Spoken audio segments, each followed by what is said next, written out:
Halo semuanya, pada kesempatan kali ini kami akan mempresentasikan hasil kerja kelompok kami, yaitu tentang materi peruntunan. Berikut adalah nama anggota kelompok kami. Saya Natalio Valentino yang akan membaca materi kali ini. Apa itu runtunan? Runtunan adalah struktur algoritma paling dasar yang berisi rangkaian instruksi yang diproses secara sekuensial. Artinya dikerjakan satu persatu, mulai dari instruksi pertama sampai instruksi terakhir. Sebuah runtutan terdiri atas satu atau lebih pernyataan yang dikerjakan secara berurutan. Sebuah instruksi dieksekusi setelah instruksi sebelumnya selesai dieksekusi. Urutan eksekusi menentukan keadaan hasil dari algoritma. Bila urutan berubah, maka hasil akhir juga akan berubah. Instruksi algoritma pada struktur runtunan ini akan dikerjakan semua dan tidak ada yang diabaikan.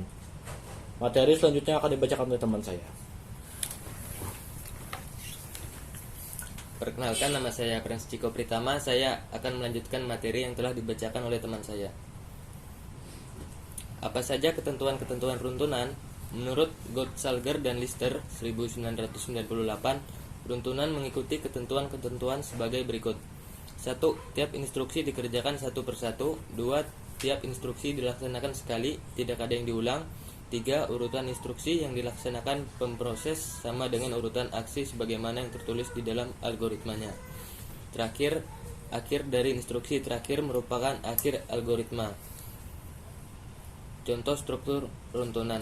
Gambar di samping merupakan contoh dari struktur runtunan. Instruksi runtunan dalam algoritma ditulis berturut-turut, dilambangkan dengan variabel A1, A2, dan A3. Runtunan di samping dimulai dari instruksi A1, kemudian A1 harus dikerjakan sampai selesai terlebih dahulu sebelum instruksi A2 dikerjakan. Setelah instruksi A2 selesai dikerjakan juga, maka instruksi A3 dikerjakan lagi. Setelah itu, proses selesai dikerjakan dan baru berhenti dari proses pembacaan runtunan tersebut. Materi selanjutnya akan dibacakan oleh teman saya.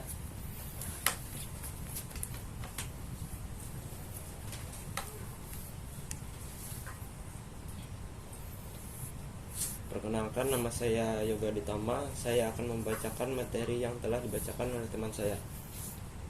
Contoh runtunan dalam bentuk flowchart. Flowchart atau bagan alur adalah diagram yang menampilkan langkah-langkah dan keputusan untuk melakukan sebuah proses dari suatu program.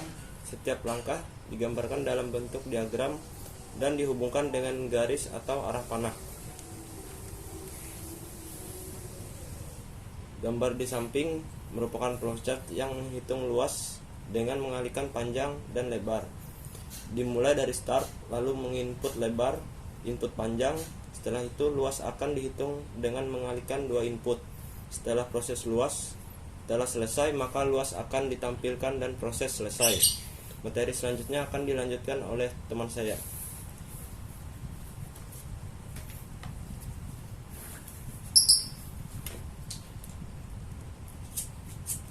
Perkenalkan, nama saya Riko Setiawan. Saya akan melanjutkan materi yang dibacakan oleh teman saya sebelumnya.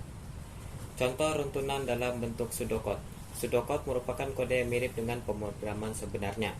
Pseudocode berasal dari kata pseudo yang berarti imitasi, mirip atau menyerupai dengan kode bahasa pemrograman. Gambar di samping merupakan contoh dari pseudocode. Gambar di samping merupakan contoh dari pseudocode. Program tersebut merupakan program menghitung. Program tersebut akan menjumlahkan kedua input, yaitu input A dan input B. Setelah kedua input dimasukkan dan dijumlahkan, maka hasil dari penjumlahan akan dicetak atau ditampilkan. Contoh runtunan dalam bentuk Pascal. Pre-Pascal adalah kompilator sumber buka sebagai bahasa Pascal dan objek Pascal yang berlanjut secara lintas platform. Sebuah fungsi digunakan untuk menghitung sebuah nilai berdasar satu atau beberapa nilai masukan. Dalam Pascal, fungsi akan membantu mewujudkan pemecahan masalah yang lebih sederhana, sehingga program semakin mudah dibaca dan lebih mudah diubah atau dimodifikasi.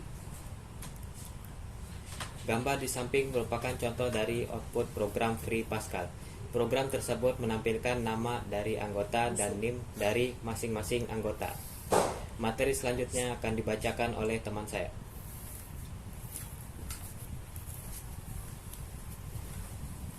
Nama saya Rizka Pransu Tegalung. Saya akan melanjutkan presentasi dari saudara Ariko.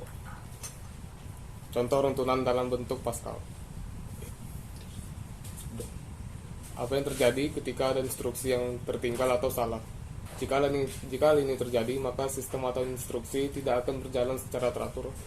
Maka runtutan tidak akan berjalan sewajarnya, tidak maksimal, atau bahkan runtunan akan mengalami kegagalan. Untuk mengatasinya, kita perlu meninjau kembali urutan instruksi yang diambil, apakah sudah memenuhi aturan urutan algoritma beserta ketentuan-ketentuannya. Kesimpulan, runtunan dalam kurung sekuensi adalah struktur algoritma paling dasar yang berisi rangkaian instruksi yang diproses secara sekuensial, satu persatu mulai dari instruksi pertama sampai instruksi terakhir. Sebuah runtunan terdiri atas satu atau lebih pernyataan yang dikerjakan secara berurutan. Runtunan memiliki beberapa ketentuan, yaitu tiap instruksi dikerjakan satu persatu, tiap instruksi dilaksanakan sekali, urutan instruksi yang dilaksanakan memproses sama dengan urutan aksi sebagaimana yang tertulis di dalam algoritmanya. Akhir dari instruksi merupakan akhir dari algoritma.